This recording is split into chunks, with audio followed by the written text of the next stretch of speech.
Newspaper headlines are full of options when it comes to rapid and spectacular extermination of the human race. The fall of a meteorite isn't the only popular scenario. People can easily be killed by a sun flare, a supervolcano erupting, a narrow directional gamma burst of radiation, a change of magnetic poles, a change of geographical poles, global warming, a radical fall in temperature, or a disruption of processes within Earth's core. And we are quite rightly afraid of the possibility of militant artificial intelligence, evil aliens, and bloodthirsty zombies as well. Because of one of the events listed earlier, about 66 million years ago, dinosaurs died out. And looking at these exhibits, you understand why the news about the end of the world is so popular. Man's vivid imagination draws these images.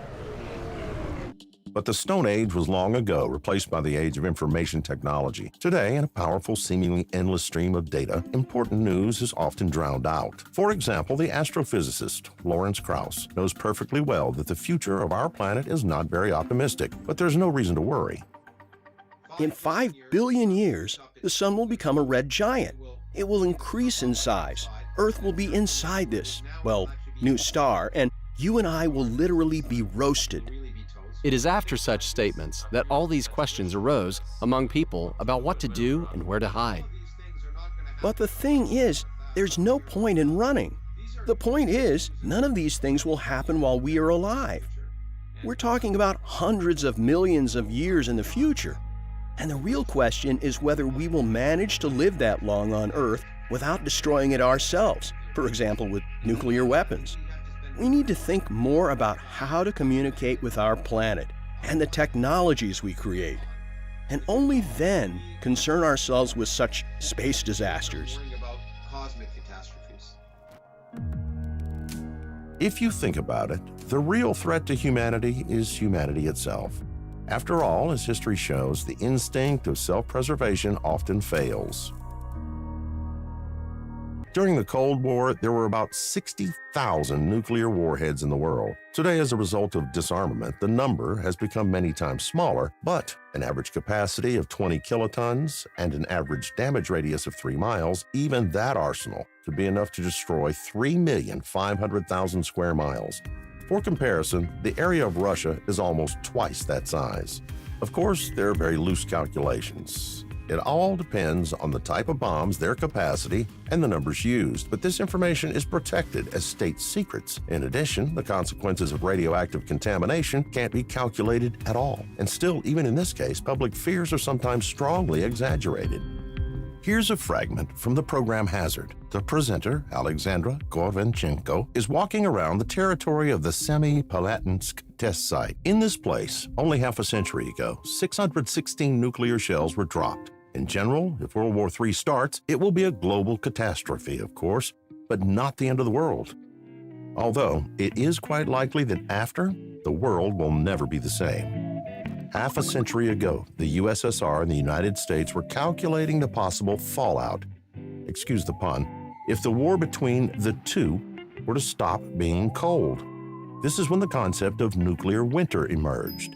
It assumes that numerous atomic explosions would throw tons of ash and dust into the atmosphere, blocking out the sun. Depending on the scale of the hostilities, polar nights could last for a few days to several years. All this time, the temperature on the planet would be dropping.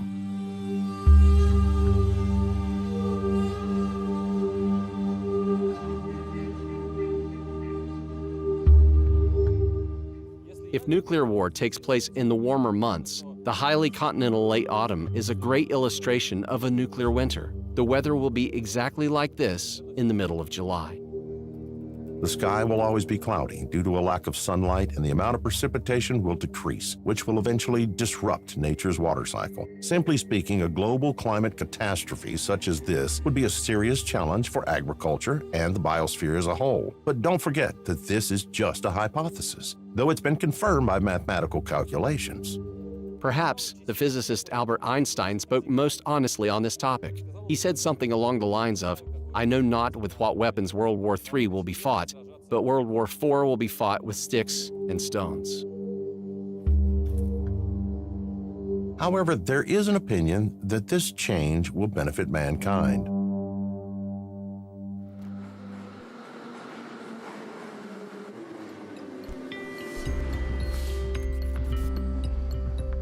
The Moscow Metro, the fifth busiest underground system in the world. 7 million people use the Moscow subway every day, no small number. When using such a means of transport, you understand the term overpopulation. Over the past 50 years, the population of people on our planet has doubled, and demographers have long been sounding the alarm about this. If our civilization continues to grow at the same rate, by 2100, famine and massive armed conflicts will lead to a decrease in population and a sharp decline in living standards. Doesn't sound very optimistic, but mass extinction isn't a fear. Well, how would that even be possible? First of all, it would take hundreds of years for the human population on Earth to decrease from 11 billion people to a very small number. But we don't know what's going to happen in the year 2500. We are not considering these kinds of calculations because we've got more important matters to deal with. However, some physicists and mathematicians may not agree with that statement. Later inspired by that success, the American astrophysicist Richard Gott decided to apply a similar method of calculations to a more global issue. With the help of his formulas, he calculated the duration of the extinction of human civilization. His conclusion, with a probability of 97.5%, humanity will last for a maximum of 8 million years. Gott's work was published in the prestigious scientific journal Nature. Later, it turned out that 5 years earlier, the British physicist Brandon Carter expressed similar thoughts but was afraid to publish them. The idea itself was too radical. In the end, this probabilistic reasoning was called the doomsday argument. It is still popular among scientists, but many believe that it is more difficult to understand all of its subtleties than to understand the theory of relativity. However, its basic principle can be explained by a simple example.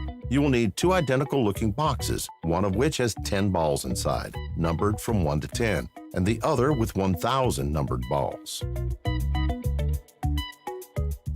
Now you need to determine how many balls each box has. You can't do that just by looking because they are identical, but you can get one ball out of one box. For example, I choose this one, and I get a ball with the number 549. Obviously, there are 1,000 balls in the box. The box with only 10 balls can't have this number. But what if I pick this box with 10 balls and got a number like 6? The number is smaller than 10. You might find it in both boxes, but the probability of you picking it up in the box with 10 balls is 1 to 10. But in the box with 1,000 balls, the probability is 1 to 1,000. Therefore, we can be 99% sure that this is the box with 10 balls.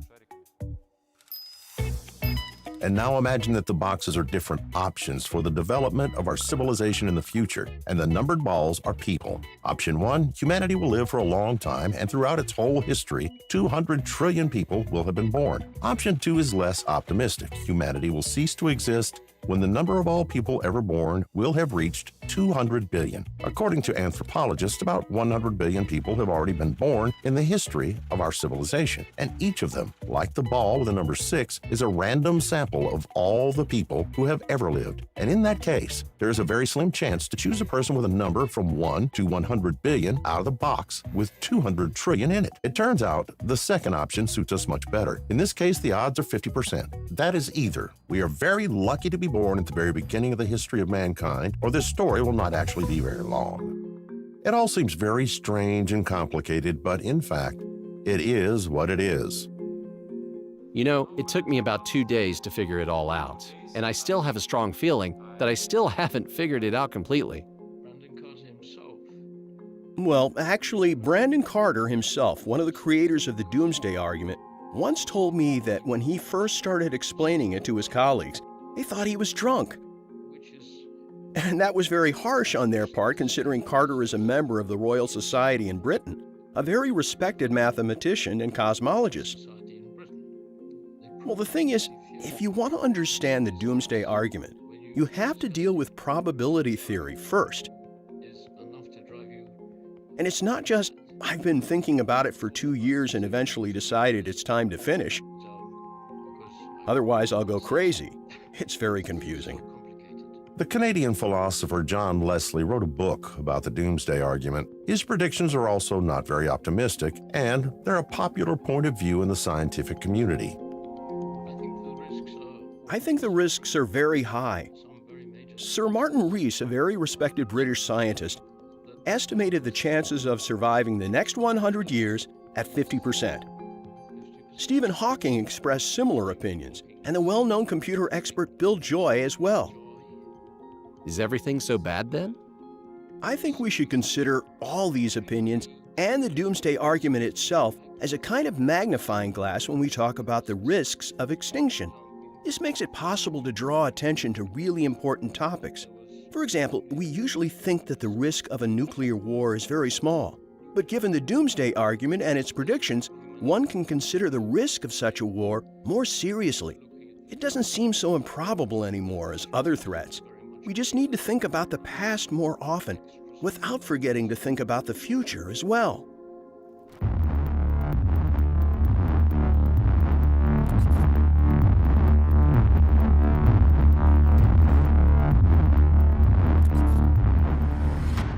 In the last 1,000 years, people have come up with many ways to kill each other, quick and unexpectedly. We're very good at taking lives, but we never learned how to give them back. We skillfully come up with colorful pictures of doomsday, but we do almost nothing to prevent these scenarios from coming true. And many theories of the apocalypse are just a way to amuse ourselves. They are the pursuit of ratings, a game about the end of the world.